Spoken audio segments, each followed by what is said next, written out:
संदीप चौधरी, आज की इस वक्त की दो बड़ी खबरें। देश के प्रधानमंत्री नरेंद्र मोदी अलीगढ़ मुस्लिम यूनिवर्सिटी को उसके शताब्दी समारोह के मौके पर संबोधन करने वाले हैं। विरोध भी हो रहा है, इस पर हम खास एक पेशकश करने वाले हैं, चर्चा करेंगे। और दूसरी बड़ी खबर देश के ताज जम्मू कश्मीर से आ रही है। जम्मू कश्मीर में डीडीसी डिस्ट्रिक्ट डेवलपमेंट काउंसिल यानी कि जिला विकास परिषद चुनाव के आज नतीजे आने वाले हैं। सुबह 9 बजे से 1 घंटे पहले से मतगणना, वोटों की गिनती का काम शुरू हो गया है और शुरुआती नतीजों में गुपकार गठबंधन को बढ़त मिलती दिख रही है। नीचे हम आपको स्क्रीन पर पट्टी के जरिए अभी आंकड़े बता रहे हैं, ये रुझान है, ये शुरुआती जो गिनती हुई है उसके रुझान आपको दिखा रहे हैं। गुपकार गठबंधन जो है 7 बड़ी पार्टियों का, जिसमें National Conference, PDP, Jammu and Kashmir People's Conference, CPI, CPM, इनका जो गठबंधन था 11 सीटों पर बढ़त बनाए हुए है। बीजेपी गठबंधन को 6, कांग्रेस 2 पर और अन्य 4 सीटों पर बढ़त बना रहे हैं। मेरे साथ मेरे सहयोगी आसिफ सुहाब श्रीनगर से ही जुड़ गए हैं। आसिफ, ये शुरुआती रुझान है, शुरुआती रुझान कुछ तस्वीर बता रहे हैं या अभी हमें इंतजार करना होगा?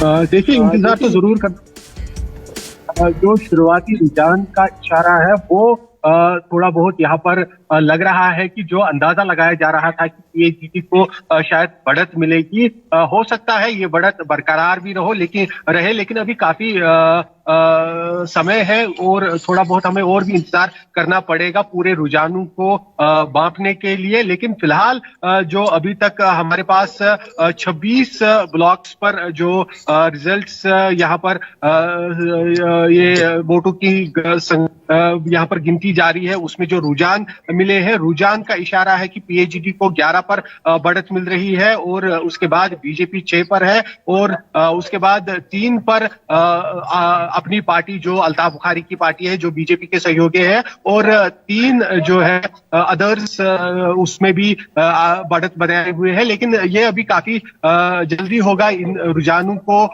मान के चलना कि आगे भी इसी तरह का जो है बढ़त बनेगी या इसी तरह के रिजल्ट सामने आएगी। अभी कम से कम 1 घंटे में थोड़ी तस्वीर साफ हो जाएगी जब हम ये बता सकते हैं कि आखिर इन डीडीसी के चुनावों में किसका पलड़ा भारी रहेगा। लेकिन फिलहाल जिस प्रकार से पीएचडी जो गुपकार अलायंस है उसमें 6 पार्टियां कम से कम एक साथ लड़ रही थी और मुख्य तौर पर नेशनल कॉन्फ्रेंस और पीडीपी, जाहिर सी बात है कश्मीर में शायद उनको ये जो रुझान है बढ़त मिल रही है वो शायद बरकरार रहे। लेकिन जम्मू के इलाके में देखना होगा कि बीजेपी का परफॉर्मेंस किस तरह का रहता है। अहम बात उठाई है, यही मैं सवाल पूछना चाह रहा था आसिफ। जो ये रुझान आ रहे हैं, अभी 26 सीटों के ही रुझान हैं और शुरुआती रुझानों में गुपकार गठबंधन 11 सीटों पर जो आगे है, ये 26 सीटों के रुझान, इनमें जम्मू इलाके के कितने रुझान हैं और कश्मीर घाटी के कितने रुझान हैं, इसके बारे में कुछ जानकारी है या मिल पा रही है? देखिए, स्पष्ट रूप से तो कुछ उसमें उसको लेकर पूरी जानकारी सामने नहीं आई है। लेकिन जो हमारे कुछ लोगों से बात हुई है उनका कहना है कि जो बीजेपी की बढ़त है वो जम्मू के इलाकों से है और जो पीएचडी की बढ़त है वो कश्मीर के इलाकों से यहाँ पर फिलहाल नजर आ रही है। लेकिन आगे आगे जैसे यहाँ पर वोटों की आगे बढ़ेगी से पता चल पाएगा कि आखिरकार जो आगे की तस्वीर है वो किस तरह की बनती है। क्या पलड़ा जो है वो वाकई में पीएचडी का बारी रहेगा या बीजेपी भी उसको साथ में टक्कर देती नजर आएगी। लेकिन फिलहाल अभी तक के इन 26 ब्लॉक्स के रुझान में नजर आ रहा है कि बीजेपी की जो सहयोगी पार्टी अपनी पार्टी है उसको खास यहाँ पर कोई फायदा मिलता हुआ नहीं दिख रहा है। और जो पीएचडी के बारे में कहा जा रहा था कि कश्मीर घाटी में वो शायद स्वीप करेंगे या काफी बढ़त लेंगे, उसका थोड़ा सा असर दिखने लगा है शुरुआती इस रुझान में। लेकिन ये संदीप फिर से कहूंगा कि काफी जल्दी होगा, कम से कम एक और अभी तो 1 घंटे के अभी गिनती हुई है। मेरे साथ पंकज शर्मा मेरे सहयोगी जम्मू से जुड़ गए हैं, एजाज भी जुड़ चुके हैं शोपियां से और बारामूला से मुनीर भी मेरे साथ जुड़े हुए हैं।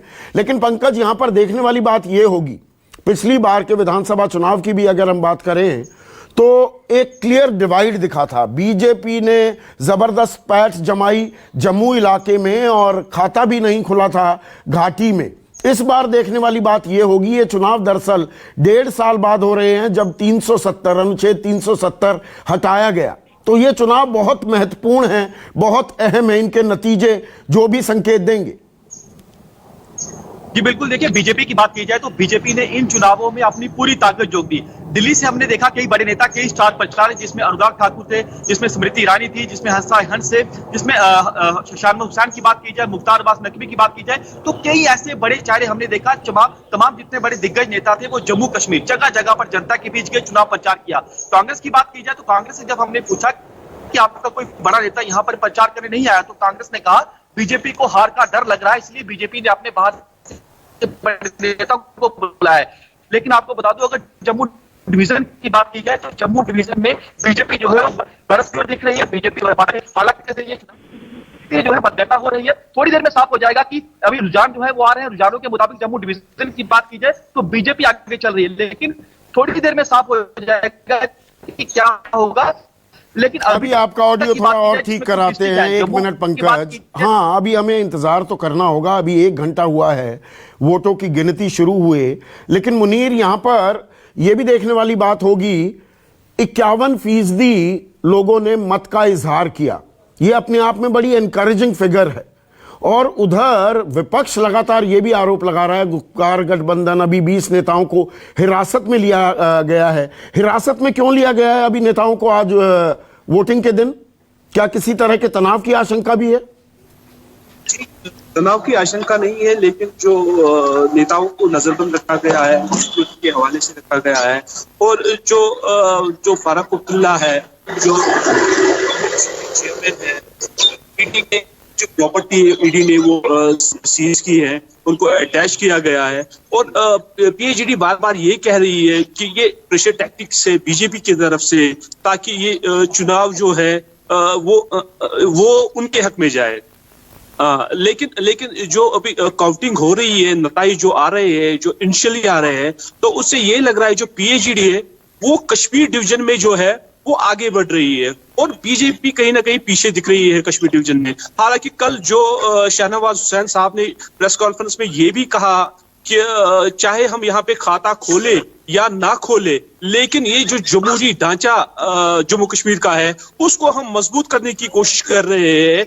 जो ये डीडीसी के इलेक्शन की किया हुआ है, यहाँ पे पहली बार इतिहास में जो संशोधन किया गया, जो पंचायत राज एक्ट है उसमें, उसके बाद ये डीडीसी चुनाव किए गए यहाँ पे।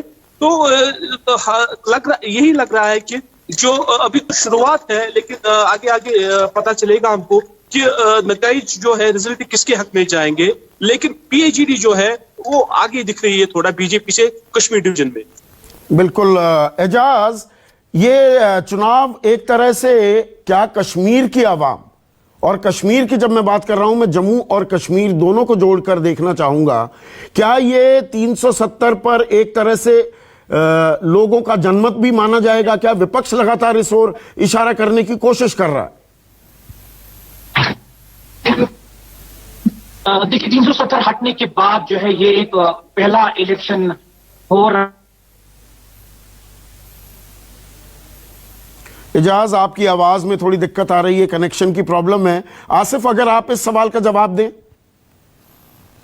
जी बिल्कुल संदीप, ये आपने सही अंदाजा लगाया कि जो चुनाव है वो लड़े ही इस बात को लेकर गए। यहाँ कश्मीर में पीएचडी ने काफी इसको लेकर जोर दिया कि जो ये चुनाव है वो बिजली, पानी, सड़क, जो बीजेपी की तरफ से कहा जा रहा है कि मूल मुद्दे हैं, उनके लिए नहीं है, बल्कि उन लोगों के सिर्फ पीएचडी ने गुप्कार अलायंस से मैंडेट मांगा कि आप अगर 370 के साथ खड़े हैं तो आप हमें वोट दे दीजिए। हालांकि बीजेपी की तरफ से बिल्कुल अलग कैंपेन चलाने की कोशिश की गई। उन्होंने कहा कि जो निजी मुद्दे हैं लोगों के, उसको लेकर ये चुनाव है और ग्रासरूट लेवल पे डेमोक्रेसी को मजबूत करने के लिए चुनाव है। लेकिन पीएचडी जहां पर भी नजर आई, हालांकि उनके बड़े नेता ज्यादातर कैंपेन नहीं कर पाए, लेकिन उनके जो बयान आए, उन्होंने जो बयान जारी किए या जहां पर भी लोगों के पास गए, खासतौर पर महबूबा मुफ्ती, उन्होंने हर जगह पर यही बात रखी जोर के साथ कि अगर आप 370 के साथ खड़े हैं, लोगों को इस तरह से कहा गया कि तो वो पीएचडी के लिए, गुप्कार अलायंस के लिए वोट करे। तो वही जम्मू में, हालांकि कश्मीर में तो बीजेपी की बात अलग रही, मूल मुद्दों पर उन्होंने वोट मांगा, लेकिन जम्मू में बीजेपी बीजेपी ने भी इसी को लेकर जो है ज्यादा जोर दिया। उन्होंने लोगों को कहा कि जो 370 वादा बना हुआ था, जम्मू में डेवलपमेंट नहीं हो रही थी, जो उनका कहना है कि उसके चलते उन्होंने 370 हटाने को लेकर भी वहां पर जम्मू में लोगों से वोट मांगे। तो जाहिर सी बात है, जिस प्रकार से नजर भी आ रहा है कि इस बार भी पिछली तरह विधानसभा में जैसे जम्मू और कश्मीर पिछले 2-3 चुनावों में बटे हुए नजर आ रहे हैं, उसी तरह से शायद आज भी रिजल्ट सामने आए, कश्मीर घाटी शायद गुपकार के साथ खड़ा हो या जो जम्मू में है लोग बीजेपी के साथ खड़े हो। लेकिन यहाँ पर ये भी चौंकाने वाली बात भी यहाँ पर सामने आ सकती है। हो सकता है कोई सरप्राइज भी सामने मिले कि यहाँ कश्मीर घाटी में पहली बार बीजेपी का कवल भी खिले। हालांकि शहनवाज हुसैन ने कल हमसे जो खास बातचीत की उसमें उन्होंने बताया कि उन्हें उम्मीद है कि शायद कुछ 1-2 सीटें या एक डिजिट में कुछ सीटें उनको यहाँ पर मिले, लेकिन उनकी ज्यादातर कोशिश ये बीजेपी के लिए बड़ा टेस्ट होगा। कश्मीर घाटी में भी लोगों का भरोसा जीत पाते हैं क्या? पंकज, जो बात आसिफ कह रहे हैं कि गुपकार गठबंधन ने घाटी में 370 को हटाने पर वोट मांगे हैं कि भाई ये गलत फैसला किया गया, जबकि वो कह रहे हैं कि यही चीज 370 को हटाने के नाम पर बीजेपी ने जम्मू इलाके में, जहां पर लगभग 68.5% मतदान हुआ, वहां वोट मांगे हैं। तो बिजली, सड़क, पानी, विकास का मुद्दा कहीं गौण हुआ है क्या? जम्मू और कश्मीर में अलग अलग गठबंधन, मुद्दा वही, गठबंधन बदल गए। बीजेपी 370 पर मांग रही है जम्मू में वोट, 370 पर या उसके खिलाफ मांग रही है गुपकार गठबंधन वोट घाटी में। ये हकीकत दिखी क्या? जी बिल्कुल, देखिए अगर जम्मू की बात की जाए तो बीजेपी की ओर से तमाम यही बातें कही गई कि 370 जम्मू कश्मीर के विकास में सबसे बड़ी वादा थी और इसी बातों को हमने दूर किया है। बीजेपी ने साफ तौर पर कहा कि जो 370 है इसकी वजह से विकास रुका हुआ था, यहाँ के जो बेरोजगार उनको रोजगार नहीं मिल रहा था, तमाम जितनी बातें बीजेपी ने की, लेकिन मुद्दा एक ही था। कश्मीर की बात की जाए, जम्मू की बात की जाए, बीजेपी यही मुद्दे के बीच गई कि हमने जम्मू कश्मीर से 370 को हटाया और देखिए अब जो है किस तरह से यहाँ पर विकास हो रहा है। पहले भी हमने विकास किया, अब केंद्र सरकार लगातार यहाँ पर विकास कर रही है। लेकिन आप अंदाजा लगा लीजिए कि अगर इन चुनावों की बात की जाए तो लोकसभा चुनावों से भी ज्यादा का मतदान हुआ, क्योंकि जम्मू डिवीजन की मैं बात कर रहा हूँ, कुछ डीडीसी कॉन्स्टिट्यूएंसी में हमने देखा कि 75% से भी ज्यादा का मतदान हुआ। यह दर्शाता है कि कैसे लोकतंत्र के इस महापर्व में मतदाता बढ़ चढ़कर पार्टिसिपेट किया। 8 चौक में मतदान हुआ और बीजेपी ने साफ तौर पर जहां भी बीजेपी वोट मांगने गई, जहां भी उन्होंने चुनाव प्रचार किया, मुद्दा यही था कि 370 को हमने हटाया, उखाड़ फेंका 370 को, क्योंकि जम्मू कश्मीर के विकास में सबसे बड़ी बाधा थी। तो यही मुद्दा है। अब देखना होगा, क्योंकि जम्मू संभाग की बात की जाए तो जम्मू संभाग में बीजेपी की अच्छी सीटें बीजेपी को आ सकती है, क्योंकि रुझानों में ऐसा दिख रहा है कि बीजेपी जो है तमाम जिलों में, पुंछ की बात की जाए, जोरी की बात की जाए, यहां पर हालांकि बीजेपी आगे नहीं अभी चल रही है, लेकिन बाकी जिलों की बात की जाए, 10 में से 8 जिलों की बात की जाए तो बीजेपी जो है रुझानों में आगे दिख रही है। लेकिन अभी क्योंकि थोड़ा टाइम लगेगा, 9 बजे मतगणना शुरू हुई है, धीरे धीरे नतीजे आना शुरू हो जाएंगे, लेकिन मुद्दा बीजेपी के लिए यही था, जो भी बाहर से लीड रहा है, जो भी यहाँ के तो ये 370 पर वोट डाले जा रहे हैं क्या जम्मू और कश्मीर में? ये देखने वाली बात है। दिलचस्प होता जा रहा है आंकड़ा।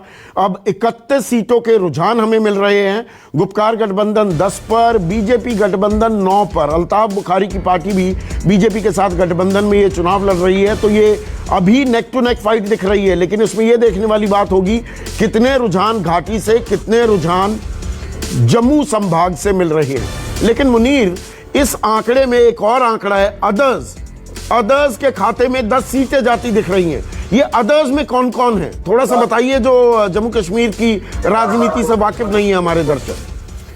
जी, जो अदर्स है, ज्यादातर जो कैंडिडेट है वो बीजेपी के समर्थन किए हुए कैंडिडेट्स है। कल शहनवाज हुसैन ने प्रेस कॉन्फ्रेंस में भी बताया कि जो अगर हमारे हक में कोई सीट जाए न जाए, लेकिन अदर्स कैंडिडेट जो है, जो कैंडिडेट है, उनको भी हमने सपोर्ट किया हुआ है। तो उनके नतीजे हो सकता है कि अगर अदर्स जीत के आए फिर वो बीजेपी में जाके मिल जाए।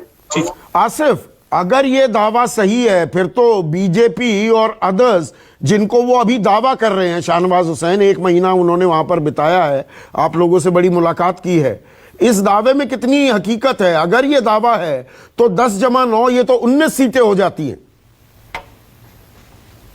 देखिए संदीप, काफी दिलचस्प है जो इंडिपेंडेंट कैंडिडेट्स है, इसमें कई सारे कैंडिडेट्स नेशनल कॉन्फ्रेंस और पीडीपी के भी है, और कुछ ऐसे कैंडिडेट्स हैं जो बिल्कुल 370 के फेवर में लोगों से वोट मांग रहे हैं। ज्यादातर इंडिपेंडेंट कैंडिडेट्स की कश्मीर घाटी में इसी तरह की तादाद है, लेकिन वो पलड़ा जो है वो अपना रुख, अपना जो फेवर है वो किसी भी तरफ पलट सकते हैं। इसलिए भी संभव है क्योंकि इंडिपेंडेंट्स है, वो किसी के सामने वो जवाबदेही उनकी नहीं है। लेकिन अभी तक जो ग्राउंड पर हमें नजर आया, इसमें ज्यादातर वही कैंडिडेट्स है जो पीएजीडी ने भी अपने एक साथ मिलकर उठाए थे। तो कहीं कहीं पर उन्हें लग रहा था कि नहीं, हमारा अपना कैंडिडेट भी उठेगा, तो नेशनल कॉन्फ्रेंस या पीडीपी ने अलग से वहां पर अपने कैंडिडेट को भी उतारा पीएजीडी के कैंडिडेट के अलावा। तो उसके बावजूद कुछ ऐसी पार्टी है जैसे इंजीनियर रशीद जो अभी तिहाड़ जेल में बंद है, उनकी एआईपी पार्टी है जो 370 का समर्थन करती है। दूसरी कुछ ऐसी पार्टियां हैं वो भी 370 के समर्थन में है, तो वो लोग भी इंडिपेंडेंट उठे हैं। काफी ऐसे कम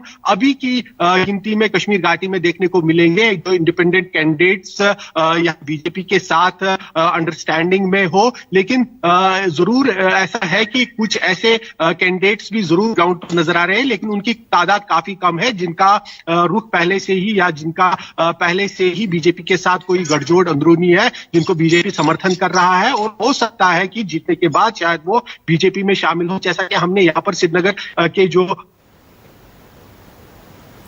पंकज, यहां पर कांग्रेस पर भी नजर डालनी होगी। कांग्रेस 2 सीटों पर आगे, कांग्रेस सरकार में भी रही है, कांग्रेस ने केंद्र में बैठकर भी, क्योंकि बहुत लंबे वक्त तक यहां पर प्रेसिडेंट्स रूल या मैं कहूं गवर्नर्स रूल लगाया गया था। कांग्रेस कंफ्यूजन के चलते अभी 2 सीटों पर ही अटकी हुई है क्या? वो गुपकार गठबंधन में होना भी चाहती थी, उनके प्रदेश अध्यक्ष ने कहा हम गुपकार के साथ हैं, बाद में केंद्र जो उनका आला कमान है वो कहता है नहीं नहीं हम गुपकार के साथ नहीं हैं, क्योंकि बीजेपी उन्हें घेरने लगी। तो कांग्रेस कंफ्यूजन का शिकार हो रही है क्या? ये जो 2 का आंकड़ा दिख रहा है। जी, कांग्रेस की बात की जाए तो कांग्रेस ने पहले कहा कि हम गुपकार जो पेपर साइंस और गुपकार डिक्लेरेशन का हिस्सा है, लेकिन जैसे की ओर से जो उनके दिल्ली नेता बैठे उन्होंने साफ तौर पर कहा कि हम इस अलायंस का हिस्सा नहीं है। कांग्रेस की आप देखिए कि कांग्रेस ने क्या किया है कि जिस जगह पर कांग्रेस को ऐसा लगा कि वो सीटें जीत सकते हैं, वहां पर उन्होंने अपने उम्मीदवार को उतार दिया। लेकिन जिस जगह पर कांग्रेस को लगा कि हम यहाँ पर सीटें नहीं जीत सकते, वहां पर उन्होंने इस अलायंस की जो गुप्कार अलायंस है उसके साथ सीटों की शेयरिंग की। तो आप अंदाजा लगाइए कि कांग्रेस ने किस तरह से सीट शेयरिंग की है। साफ तौर पर कांग्रेस कह रही है कि हम पीपल्स अलायंस पर गुप्कार डिक्लेरेशन का हिस्सा नहीं है, लेकिन कांग्रेस ने कुछ जगहों पर सीटों की शेयरिंग की है जहां कांग्रेस को लग रहा है कि हम यहाँ पर नहीं जीत सकते। और आप देख लीजिए कि कांग्रेस की अभी हालत कैसी है। अगर आप अपनी पार्टी की बात की जाए, अपनी पार्टी जो है बीजेपी की बी टीम उसे कहा जाता है। अपनी पार्टी देखिए इन चुनावों में कुछ खास उससे नहीं हमें देखने को मिल रहा। जम्मू संभाग की बात की जाए तो जम्मू संभाग में बीजेपी जो है वो आगे दिख रही है। कश्मीर की बात की जाए तो नेशनल कॉन्फ्रेंस पीडीपी जो है ये आगे दिख रही है। तो कांग्रेस की बात की जाए तो कांग्रेस की हालत जम्मू संभाग में बात की जाए तो यहाँ पे कुछ खास जो है कांग्रेस पार्टी नहीं करती दिख रही है। पंकज, थोड़ा दर्शकों को जो जम्मू कश्मीर के बारे में कम जानकारी रखते हैं, 280 सीटें हैं ये डिस्ट्रिक्ट डेवलपमेंट काउंसिल की, जिला विकास परिषद की। इसमें जम्मू संभाग की सीटें कितनी हैं और कश्मीर घाटी की सीटें कितनी हैं? देखिए 140 जम्मू संभाग की है, 140 कश्मीर संभाग की है। 8 चरणों में मतदान हुआ। आज 2100 जो है 78 उम्मीदवार हैं, उनके भाग्य का फैसला होना है। बैलेट पेपर के जरिए मतदान हुआ। और जम्मू संभाग में हमने खासतौर पर देखा, पुंछ की बात की जाए क्योंकि बिल्कुल एलओसी से सटा हुआ लगता है बॉर्डर पर, हमने देखा कि कैसे लोगों ने जो है बुलेट का जवाब बैलेट के जरिए दिया। पुंछ और राजौरी में हमने देखा, रियासी में हमने देखा कि 75% से भी ज्यादा का मतदान हुआ और लोगों में इतना ज्यादा उत्साह था। फर्स्ट टाइम वोटर हमने देखे कि वो काफी ज्यादा संख्या में बाहर निकले। अगर हम ओल्ड वोटर की बात करें, बुजुर्ग वोटरों की काफी ज्यादा तादाद हमें देखने को मिली। लेकिन इस चुनाव में आप देखिए कि जो महिला उम्मीदवार हैं वो भी काफी संख्या में तमाम पार्टियों से चुनाव लड़ रही है। काफी संख्या में महिला जो मतदाता है वो भी घरों से बाहर निकली। तो ये दर्शाता है कि कैसे जो है जम्मू कश्मीर से 370 हटने के बाद लोग जो है किस कदर पहला ये चुनाव हुआ है, कैसे इतनी बड़ी संख्या में लोग अपने घरों से बाहर निकले। लेकिन अगर हम कांग्रेस की बात करें, बीजेपी की बात की जाए, तमाम पार्टियों ने पूरी ताकत इन चुनावों में जो की। लेकिन जम्मू संभाग की बात की जाए तो बीजेपी जो है जगह जगह पर चुनावी रैली बीजेपी की ओर की थी। लेकिन मुद्दा बीजेपी का यही था कि हम जो है विकास के नाम पर वोट मांगने आए हैं। कश्मीर की बात की जाए, कश्मीर में भी बीजेपी ने साफ किया कि 370 जो है जम्मू कश्मीर के विकास में सबसे बड़ी बात थी और विकास के नाम पर बीजेपी जनता के बीच गई है। थोड़ी देर में साफ हो जाएगा क्योंकि किस पार्टी के जो सर है जनता ने जीत का सहरा पाता है। बिल्कुल, हम पल पल की जानकारी भी देते रहेंगे और इस बात में अब कोई शक शुबा नहीं रह गया है। शाहनवाज हुसैन को मैं देख पा रहा हूं, प्रभारी रहे हैं और महीने भर से ज्यादा वक्त इन्होंने बिताया कश्मीर में, और कश्मीर के सेब की तरह गाल भी लाल होते जा रहे हैं। माशाल्लाह इनकी सेहत तो पहले भी बहुत अच्छी थी, फिटनेस का ध्यान रखते हैं, तो यहाँ पर कांटे की टक्कर दिख रही है। शाहनवाज हुसैन, ये घाटी में भी चौधरी चलेगा या सिर्फ जम्मू के बल पर ये अभी आंकड़े दिख रहे हैं? चौधरी साहब आदाब। मैं कोविड-19 से पीड़ित होने के बाद 4 दिन बाद ही जम्मू कश्मीर आ गया। हाँ, इसलिए आपको हमारी सेहत माशाल्लाह अच्छी दिख रही है। आबो हवा रास आ गई आपको, लेकिन लगता है कश्मीर की आबो हवा रास आ गई शाहनवाज हुसैन को। मैं कहूँगी अगर मेरी सेहत ठीक दिख रही है तो माशाल्लाह मेरी पार्टी की सेहत भी अच्छी है यहाँ। आप अच्छी तरह जानते हैं कि जम्मू कश्मीर में हम 1-2% वोट विधानसभा में, 1.5% और 2.9% हमने लोकसभा के चुनाव में लिए थे, यानी तब भी कम वोट में भी इतने ही लिए थे हमने। लेकिन अब जम्मू कश्मीर के अंदर पिछले 1 महीने से मैं यही हूँ और मैं आपको कश्मीर वैली से ही जुड़ा हूँ अपने मोबाइल से और स्काइप से। मैं आपको ये कह सकता हूँ कि जम्मू कश्मीर में बीजेपी कितनी सीट जीते न जीते ये सवाल ये नहीं है। सवाल तो यही है, जितनी चाहिए। ना सवाल से पीछे क्यों हटेंगे? आपको मालूम है, मैं ये पूछूंगा सवाल, 140 जम्मू संभाग की है, 140 कश्मीर घाटी की, आप कितनी सीट जीतेंगे? ये 370 पर एक तरह का रेफरेंडम देखा जा रहा है ना शाहनवाज भाई, इस बात को तो आप डिनाई नहीं कर सकते। देखिए, जम्मू रीजन में हम स्वीप करेंगे और जम्मू कश्मीर रीजन में जहां का मैं इंचार्ज हूं, जहां मैं श्रीनगर से आपसे जुड़ा हूं, मैं कह सकता हूं कि इस रीजन में हम बड़ी तादाद में वोट परसेंटेज भी हमारा बढ़ेगा और हम कश्मीर में जहां हम एमएलए एमपी में कभी भी हमने यहाँ पर कमल नहीं खिलाए थे, इस बार घाटी में भी कमल खिलेगा। मैं पूरे इलाके में गया हूँ। ये सही है कि कांग्रेस और अन्य पार्टी के नेता श्रीनगर में ही रहे, हम तो पूरे इलाके में गए हैं, लोगों का प्यार यही तो आप मोहब्बत लोगों देखा पर है। आरोप लगता था कि बाकी लोगों को नजरबंद कर दिया, उनको हॉस्टल से बाहर नहीं निकलने दिया, प्रचार नहीं करने दिया, और शाहनवाज हुसैन और बीजेपी के नेता अपने लाव लश्कर के साथ करते रहे चुनाव प्रचार। ये विपक्ष का आरोप है जी, वो उनका काम आरोप लगाना है, उनका बहाना है। यहाँ डीडीसी का चुनाव था, वो लंबी लंबी बात कर रहे थे, कभी कह रहे थे चाइना को आना चाहिए, कभी कुछ और कह रहे थे, कभी कह रहे थे पाकिस्तान से बातचीत करो। हमने कहा ये डिस्ट्रिक्ट डेवलपमेंट काउंसिल का चुनाव है, ये चुनाव डेवलपमेंट के लिए है। D for development, D for dynasty free और सी फॉर करप्शन फ्री चुनाव है। हम इस मुद्दे पर लड़ रहे थे, वो कई अन्य मुद्दों पर हमसे चुनाव में बातें कर रहे थे। मैं तो सब जगह गया, मैं तो श्री गुफारा भी गया, मैं उरी में भी गया, कोई ऐसा इलाका नहीं है जहां लोग कहते थे नहीं जा सकते। शाहनवाज भाई, एक चीज बताइए, आपने D for dynasty, C for corruption बता दिया, ये सारे जो भ्रष्ट लोग हैं इनके साथ सरकार भी बनाई, महबूबा मुफ्ती के साथ सत्ता भी भागीदारी की, फारूक अब्दुल्ला उनके बेटे, आप तो सबसे युवा कैबिनेट मंत्री रह चुके हैं देश के, उस कैबिनेट में minister of state for external affairs Omar Abdullah थे। जी मेरे दोस्त थे, मेरे साथी, आप साथ भी रहे, अब वो डायनेस्टी के हिस्सा हो गए, अब वो करप्ट भी हो गए। नहीं, ये सही है कि उमर अब्दुल्ला साहब हमारे साथ रहे हैं और वो वहां के चुने हुए सांसद के तौर पर रहे, लेकिन मैं मानता हूं कि ये यहाँ पे जो आम आवाम है ना, उसमें 3 फैमिली को ही जाना जाता है, नेहरू गांधी फैमिली और दूसरी अब्दुल्ला फैमिली, तीसरी मुफ्ती फैमिली। ये तो डायनेस्टी है। यहाँ किसी आम आदमी को आपने सीएम का ख्वाब देखते हुए आप नहीं देख सकते, क्योंकि यहाँ पर लोग अलग तरह, ये 3 फैमिली का ही राज रहा है। आम आवाम के लिए इन्होंने कुछ नहीं किया। मैंने खुद अपनी आंखों से जाकर देखा है। यहाँ मैं अमन की आशा वालों की तरह सिर्फ आगे बाजवान खा के और कहवा पी के और गिलानी साहब से मिलके, सेपरेटिस्ट से मिलकर जाने वाले की तरह नहीं था। वो 2015 की तस्वीरें याद हैं शाहनवाज भाई जी? वो जम्मू कश्मीर का झंडा भी था, भारत का तिरंगा भी था, मंच भी साझा हो रहा था, शपथ ग्रहण हो रही थी और महबूबा मुख्यमंत्री बन रही थी और आपके उप मुख्यमंत्री बन रहे थे निर्मल सिंह। वो तस्वीरें ध्यान है कि नहीं? मैं भी मंच पे था साहब। मैं इसीलिए तो मुझे ध्यान है ना, इसीलिए मैंने अगर आप वो तस्वीर देखेंगे तो मैं भी दिख जाऊंगा आपको। लेकिन सवाल है व्यक्ति से बड़ा दल, दल से बड़ा देश का। सवाल देश का था, एक चुनी हुई सरकार बनाने का था। हमने कहा था कि कोई भी समझौता आतंकवाद के मुद्दे पर नहीं करेंगे। इस मुद्दे पर हमने चुनाव लड़ा था। लेकिन जब वो आतंकवादियों के लिए रोने लगी और जब उन सेपरेटिज्म की बात करने लगी तो हमने कुर्सी छोड़ दी। हम लोग दल के से ऊपर देश को रखते हैं, वो देश को ध्यान में रख के निर्णय था। हमने कोई सरकार के लिए, सत्ता के लिए नहीं बनाया था। बुरहान वानी के एनकाउंटर के एक साल बाद छोड़ा आपने। बुरहान वानी पर आंसू बहाए थे महबूबा मुफ्ती ने और आप सरकार में देखते रहे उन्हें आंसू बहाते हुए। जी, एक आतंकी के लिए आंसू बहाए और आप साल भर साथ रहे। देखिए, उस पर तो मैंने कहा ना कि हमने कभी भी इस देश के लोकतंत्र से, इस देश के स्वाभिमान से कोई समझौता नहीं किया।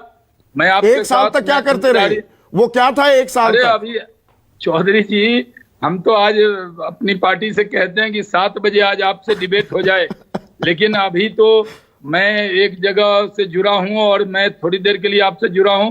मैं आपको कह सकता हूं ये नहीं, 7 बजे का न्योता है। ये बहुत अहम चुनाव हैं, पहले चुनाव हैं, 1.5 साल हो गए। 5 अगस्त 2019 को 370 हटा। कश्मीर की आवाम को शुक्रिया अदा करते हैं। हाँ। कौन जीते कौन हारे, ये जमहूरियत जीती है और पूरे देश के अंदर इस बात की खुशी है पूरी। इसलिए मैं आपको कहता हूं अभी नतीजे आने दीजिए, मैं जरूर संभल कर क्यों बोल रहे हैं? 370 पर रेफरेंडम है ये चुनाव, ये जो नतीजे आएंगे। एकदम नहीं, ये 370 पे नहीं है। ये पूरा चुनाव पूरी तरह से डेवलपमेंट के लिए है। यहाँ पर मुद्दा सिर्फ डेवलपमेंट रहा है। हमने डेवलपमेंट के मुद्दे पर चुनाव लड़ा है और हमें पूरी उम्मीद है जिस तरह लोगों ने वोट दिया, जमहूरियत की जीत हुई है।